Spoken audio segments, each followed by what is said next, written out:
Hello, everybody, and welcome back to Kerbal Space Program, where we are ready to do Apollo 16. And you know what that means. We've got to cram a rover into this thing somehow. I have no idea how we're going to manage this, and we might need to toss in a little extra fuel into our lander if we don't want to dip into our ascent stage fuel, although to be fair, we have way too much ascent stage fuel. We have huge margins for that and relatively small margins for our landing stage. So as a hypothetical, what if we were to put on just a small amount of like external fuel tanks? Something, I mean, that's kind of horrid. I'm not sure where we'd put them. Maybe like here? And then we would run fuel flow in like that. Can we change the appearance of these? We can, and it doesn't really do anything because we can't actually see the pipe. But that's okay. We could toss in a little bit of extra fuel that way. That's going to be actually quite a bit of extra fuel. That's going to be more than this adapter was. So that's fine. Now the question is, how are we going to attach on that rover? I'm thinking about putting it right here, and then somehow it gets lowered down. So the Mystery Goo containment unit would get moved to be over, say, here-ish. And then over on this side, we would put in... What do we have for robotics at this point? Okay, we could put something like an alligator hinge here, although I'd want it to be facing this direction. We'd have to think about how we wanted this to actually go, right? And we should save this as Apollo 16, of course. So we'll save that for now. And then the question is, how are we going to actually do this? So we would need to have a decoupler on here of some variety. This decoupler would go about here. And I want to make sure that'll turn with it. It will. Phenomenal. And then we might actually not want to have the decoupler there. We might actually want to have a extension here. So, for storage purposes, this is going to be interesting. We're going to have to store this potentially with another hinge here, like this, so that it gets stored vertically up this way. And then a hydraulic cylinder that goes here. In which case, one has to ask the question, what is the point of this hinge at all? Indeed, one does have to ask that question. So we could have it be something more along the lines of this, right? And then at this point, you'd be looking at having it be out over this way, and then it would extend out like this, and then would deposit the rover out over here, right? So this is almost certainly going to be sticking out of the fairing at this point. That is a potential issue for sure. So then the radial decoupler would be attached on here, approximately like that. And then we would have on here our Probodobodyne Rovemate. I need to think about the storage of this thing, of course. So this would be mounted on this direction, in theory. So something kind of like that. And yes, this is going to be sticking out for the time being. That's fine. So it gets mounted on like this. This decoupler would eventually decouple. And we would need wheels on this, of course. So probably something like the M1F rover wheel. And we would put... These feel kind of hilariously large, perhaps. And it needs to be, I believe, in mirror symmetry to make this work properly. So it would end up going there and approximately here, like that, right? So we would snap these into place using the move tool. So I would want them to be snapped about there. Seems fine. And then about here. Okay, that seems completely okay. So then we would need to potentially move this thing around on the decoupler a little bit.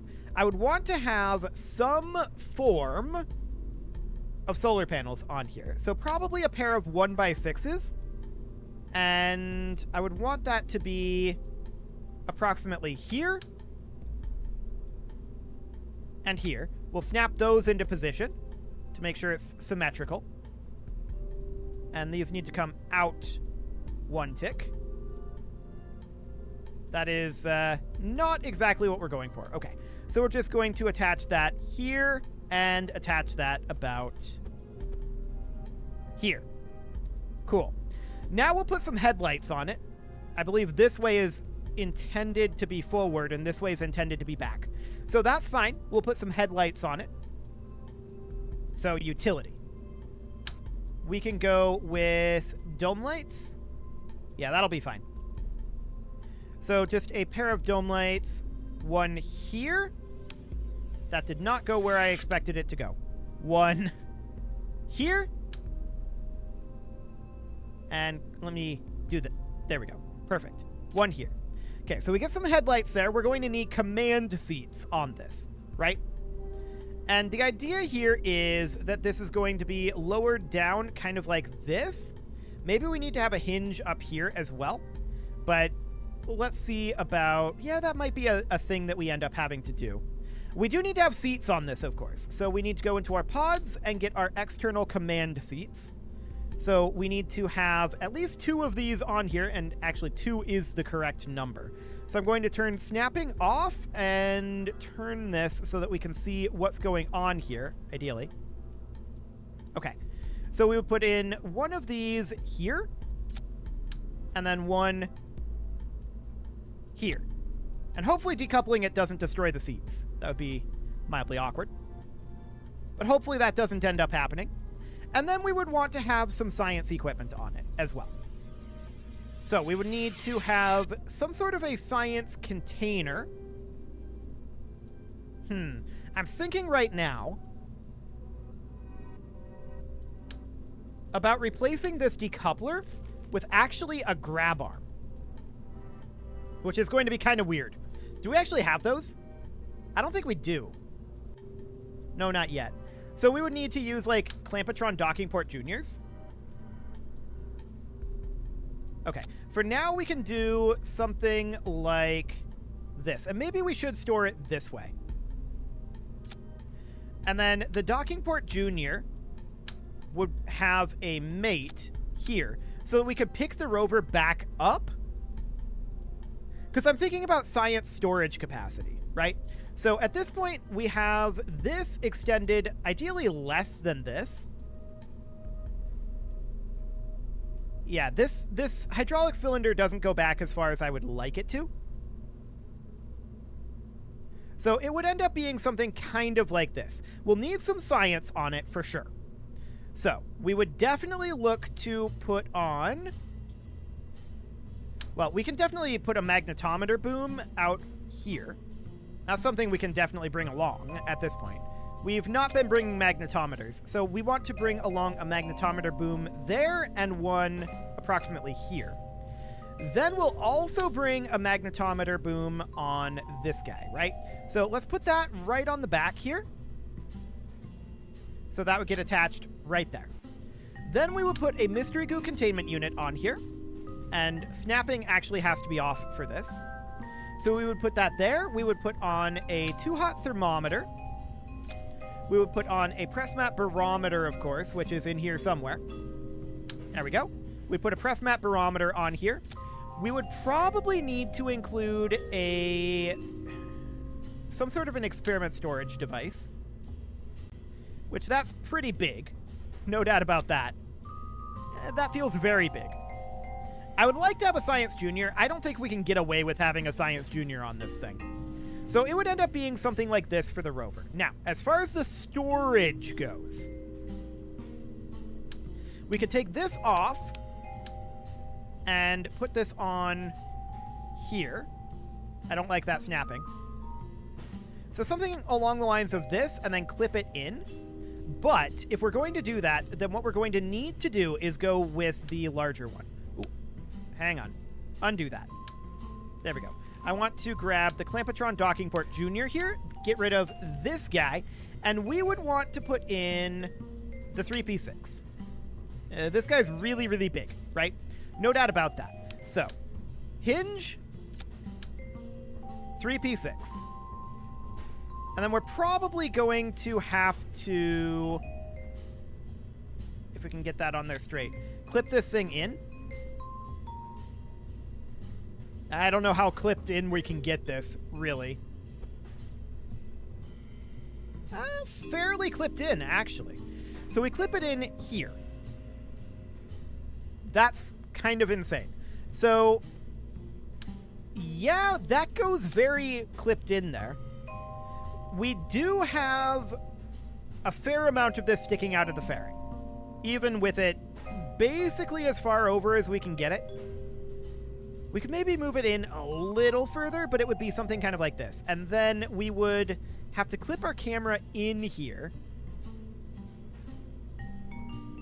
I can't actually get the camera close enough right now. That's mildly awkward. So we can see, well, we would need to move the camera a little bit, which we can do when we are out of the VAB. Okay. So the awkward part here is, how are we actually going to deploy it, right? I think we have to deploy it on this side and clip the whole thing through. I don't know. This is looking awfully sus at this moment. Surely there's a better way to do this. We could just have it be mounted here and drop it. Alternatively, we could have it mounted up here and move the baguettes over to over here. That's an interesting option, actually. So we get rid of this guy. I'll put it over here for now. As far as the hinge goes, we'll need to take that off and then grab the alligator hinge and then put this back on. Okay, so something kind of like that.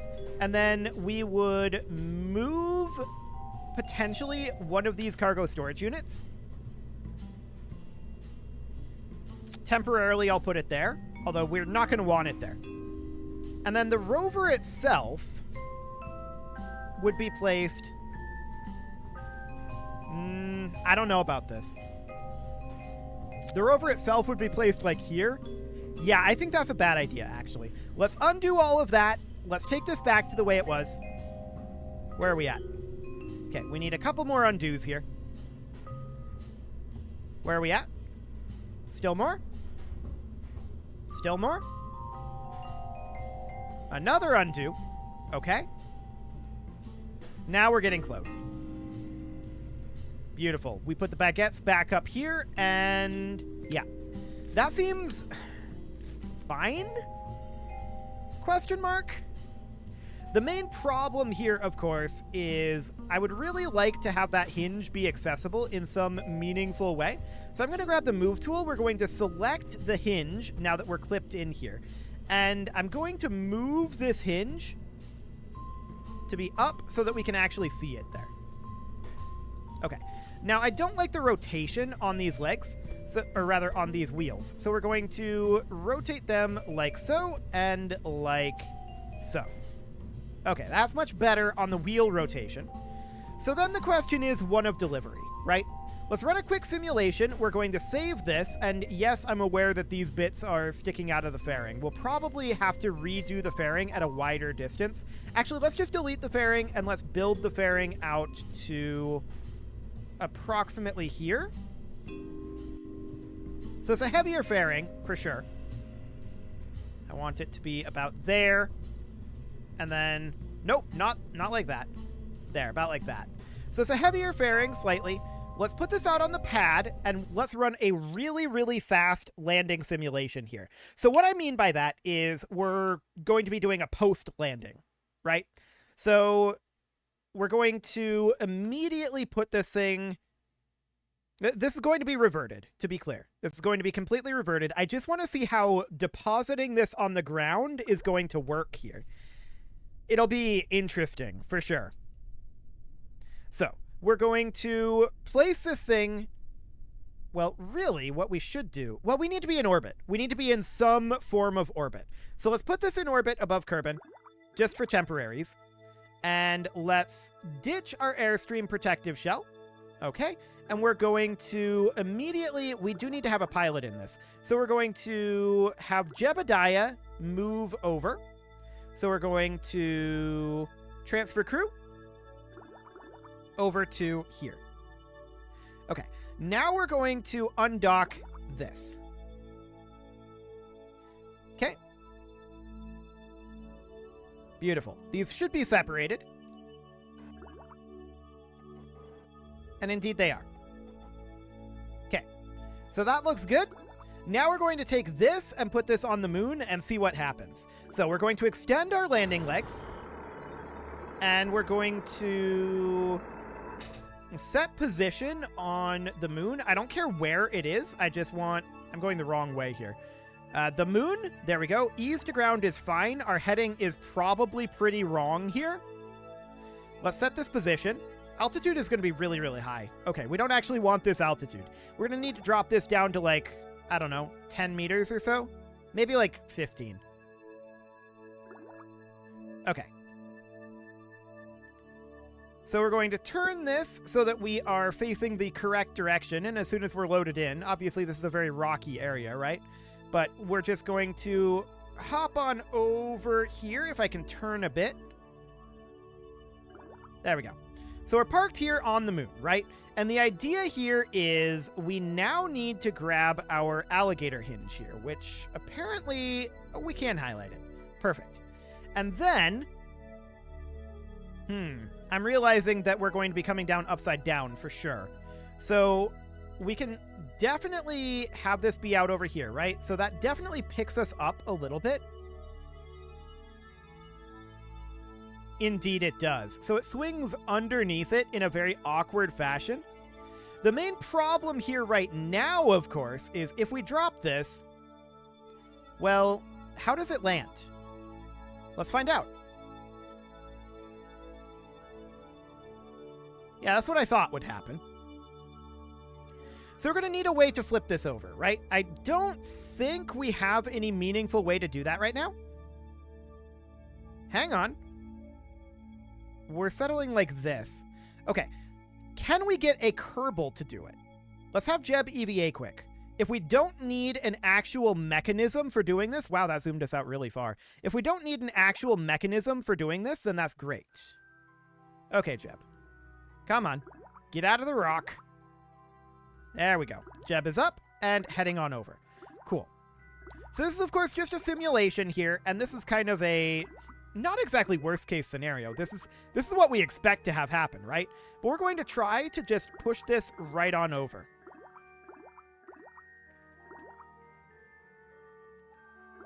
And actually, that works. So that's completely fine. Now, this thing's wheels are kind of going nuts at this moment, and we managed to knock it back over. Center of mass isn't exactly ideal, but we can certainly push it over easily enough with our Kerbals.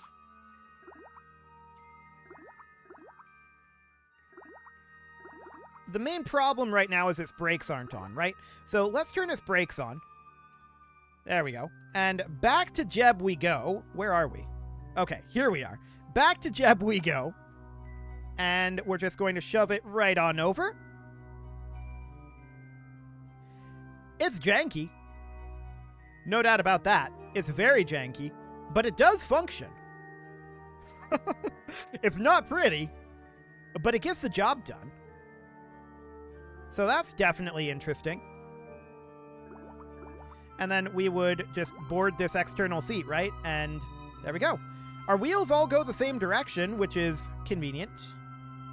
We would probably want to turn off steering on these back wheels. And it looks like we have picked up a little bit of trim here. Let me fix that. Okay. Looks like our wheels are probably going in opposite directions of each other, is my guess. So I'm going to invert this. That was inverting the steering. Normal, but invert this motor. Okay, we definitely still have a problem with our wheel directionality. There's no doubt about that. Okay, so we're going to revert this back as we knew we would. That is absolutely an interesting result there. It's turbo janky, but it does actually function. Now, as a hypothetical question, no, I think this is the best way to store it. We're not going to be able to pick it back up with the Clampatron then, so that's definitely a concern. We could instead put a decoupler here. That's going to give it some force and push it away. I don't know that that's actually what we want, in all honesty. And also, in all honesty, I think that we can ditch the hinge. So we get rid of the hinge. I don't think we need to go underneath the way that we were there. So we just put this guy here and clip it in, right? And do something like this.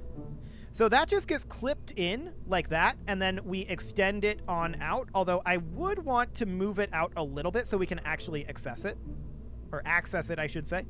So then we're just going to drop it off on this side instead. So that's a little bit of a simplification there. We're going to rely on Kerbals to flip it back over when it inevitably flips.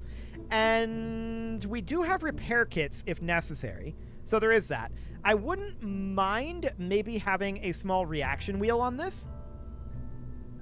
That might not be a bad idea.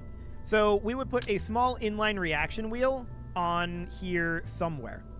Maybe like on the front. That would be kind of weird. We could put it here, actually. That could be fine. So something along the lines of that for our rover. Okay. That actually feels quasi-viable. It's very strange, no doubt about it. But we could certainly do it this way. As far as these tanks go, they don't interfere in anything, and we don't expect them to. So that should be completely fine. We're not expecting thrust-to-weight issues either, although maybe I should have checked that. So this engine up here, right? That is this guy. So stage 1 over the moon. Well, that's saying 2.52. It's probably okay. Cool. We are going to be sending Jeb Bill Bob on this one. This is going to be the experimental rover flight. It's going to be an interesting one. No doubt about that. The rover will help offset our weight over here, but we're going to be leaving the rover on the moon, right? We're not going to be returning with the rover. So there is that. And we're probably not going to have an engineer on the surface of the moon either to do repairs here. Now, as far as actually getting these wheel spins going, well, that is definitely a bit of a concern. And with these being linked the way that they are, it is a problem. So we're going to have to put them on singularly. So we're going to have to put one here and one here. And then we're going to have to remove you, put you there, and then put you there. Although I think some of these are upside down. Yeah, these guys are upside down here. So we're going to have to flip them around and make sure it's angled correctly. It's mildly awkward, the positioning, but we can fix that. Okay. There we go. Now we'll snap them into position and make sure that they are approximately even in position. So we would move you up to be... this one's incorrect. Okay. There you go. And then we would snap that on up to be about here. Maybe down one. Yeah, here. Okay. And then these guys are relatively... they're correct, pretty much. That's fine. And then you would go here. And then we'd want to make sure that they are up. No, they're at the right height, aren't they? Pretty sure they are. Yes. So that looks correct as far as the wheels go. Now the question is spinning, but we can fix that when we're in flight. So that's fine. It is actually already time to put a cut in here. I think I'm going to call this Apollo 16 Part 0, because this is basically designing the rover and getting all that updated. That took longer than anticipated, no doubt about that. So this is Part 0 of Apollo 16, and we'll have Parts 1 and 2, and then Apollo 17 Parts 1 and 2 as normal. You can leave your offerings to the engagement gods in the form of likes, comments, subscribes, and bell ringings, and a very special thank you to all of the channel members for making this video possible, including ALS Gamer, Shadow Wolf, Andy McGar, Spartan News, Nick Smarty, Dimitri H, Punching the Microphone, Soccerman12UK, Kentogan, and all the rest.